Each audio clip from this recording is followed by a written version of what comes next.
Alright, welcome back. So HTC, man, they used to make some incredible phones, and it's sad to see a company that has produced some of the best Android phones in the past. Their one M7 was my personal favorite Android phone back then, and now HTC is struggling to make its comeback in 2020. Anyways, this is HTC U Ultra. It was launched in 2017 and it didn't got the proper attention because it was launched at the time when renders of the full view display phones of that year were already out, and HTC didn't include the latest Snapdragon 835 chipset of that year. Instead, they decided to go with the 2016's flagship chipset. So these decisions went wrong for them, I guess, but now it's not a crazy over $700 phone. In fact, I bought it used in Pakistan for around $125 US.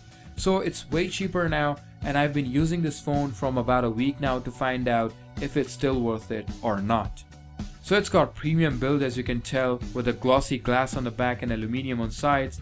It looks good and feels great in hands, but it's also slippery at the same time. The display size is 5.7 inches with Quad HD resolution. It's a crisp display, shows vibrant colors, and it's a beautiful screen for media consumption. YouTube video fits perfectly on this old 16:9 aspect ratio, and brightness level is also fine. There's also a 2-inch secondary display for notifications and shortcuts, which I found useless, to be honest. It's got dual stereo speakers that are reasonably loud, and this phone doesn't have a headphone jack. The real problem is, it's almost impossible to find a third-party Type-C to 3mm adapter. I didn't got mine in the box since I got it slightly used, and it was a little frustrating for me. It's got Snapdragon 821 chipset, 4GB of RAM, and Adreno 530 GPU.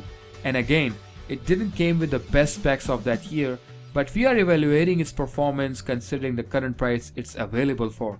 So considering that it performs better than the new budget phones coming in the same price bracket, it can handle almost anything from running heavy games like PUBG or using social media applications, though I've noticed few animation stutters here and there, but it's not something that's gonna interrupt your usage.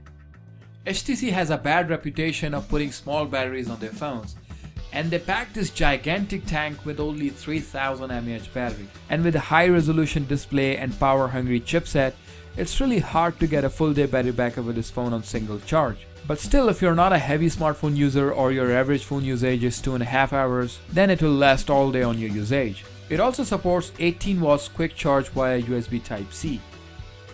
It's running Android Oreo, but it has received only one major software update. The previous HTC 10 was also upgradable to Oreo, but that phone has received 2 major software updates. So I think HTC didn't treat this phone well. Now let's talk about its main camera. It's got 12 megapixel shooter with f1.8, and honestly, this sensor is still capable of taking great shots in ideal lighting. It can capture a lot of details, color reproduction is good, and comparatively, this camera is better than the modern under $200 phones I've tried recently. It's missing some features like AI, portrait, and night mode, but you can still pull out a decent photo in low light if you know how to play with the manual settings. And with this optically stabilized sensor, this phone is also good for recording videos. It can record videos up to 4K at 30 FPS. It's also got stereo audio recording, which is still rare to find these days. So yeah, it's still a pretty decent camera phone. That's it in this video. I hope you will not leave without subscribing. Thanks for watching. I'll see you in the next one. Till then, stay safe.